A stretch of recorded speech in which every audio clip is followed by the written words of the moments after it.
저희 세대는 누구나 일기에 대한 추억 하나 둘쯤 있으실 겁니다. 초등학생 시절 방학 되면 개학을 앞두고 밀린 일기 숙제를 한꺼번에 쓰느라고 고생하신 분들 계실 거고요.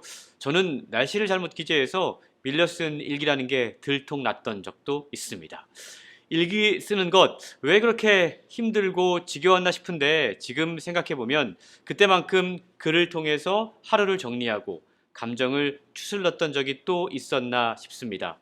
글쓰기의 중요성이 강조되면서 최근 우리나라 서점가에도 다이어리북이나 저널처럼 독자들이 스스로 빈칸을 채우는 책, 읽는 행위와 쓰는 행위를 결합한 아이디어 상품 판매가 증가하고 있습니다.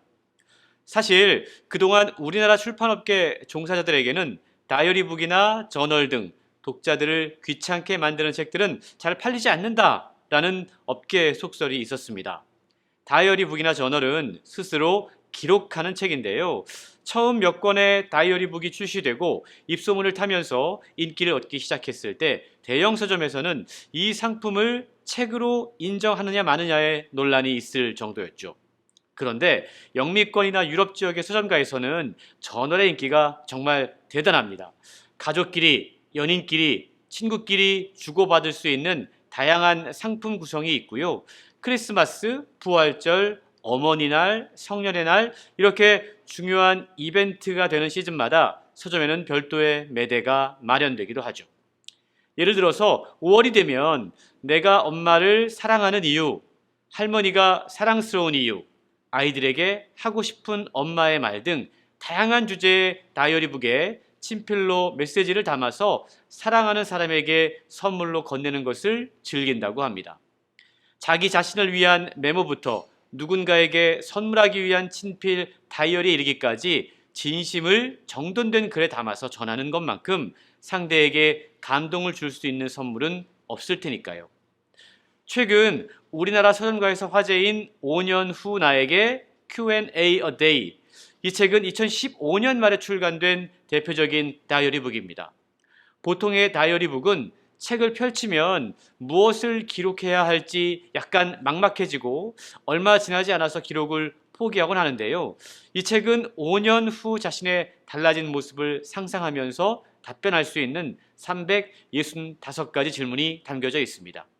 같은 질문에 매년 조금씩 달라지는 답변을 보면서 흥미롭게 빈칸을 채워나갈 수 있도록 구성되어 있죠.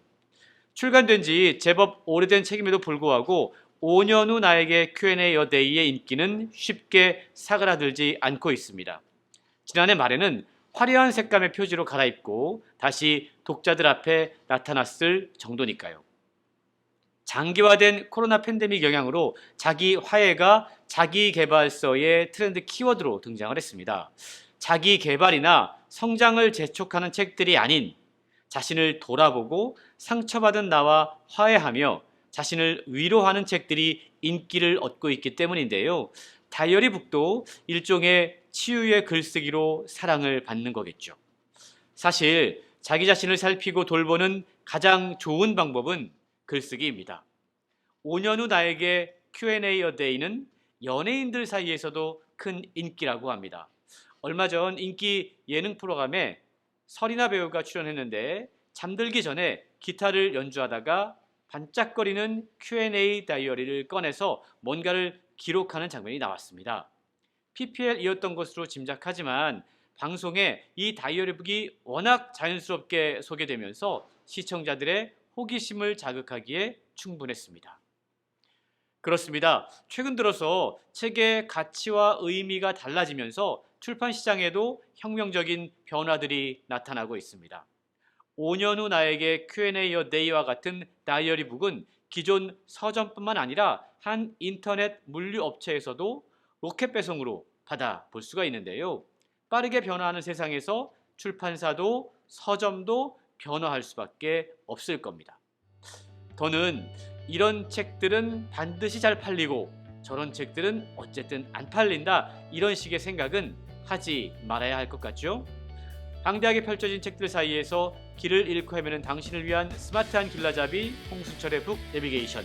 오늘 목적지는 독자들이 스스로 빈칸을 채우는 책, 읽는 행위와 쓰는 행위를 결합한 다이어리북 5년 후 나에게 Q&A a day였습니다. 다음 한 대까지 직진 잊지 마시고요. 저는 북 내비게이터 홍순철이었습니다.